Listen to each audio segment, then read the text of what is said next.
This is number 507.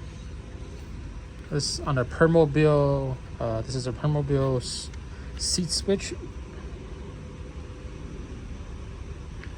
Number 507. I have this on eBay. This is the test video for this unit. I don't have the elevate on this particular chair, so it's not going to show. But you see the recline.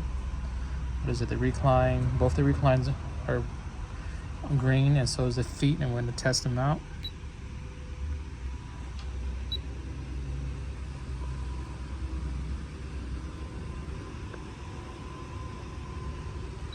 And we're going to test the tilt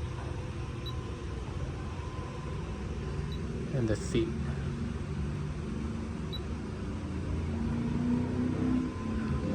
Works good. Buttons are pretty smooth. Sorry. Buttons are really smooth. You don't got to push hard at all. Just simple pushing. All right.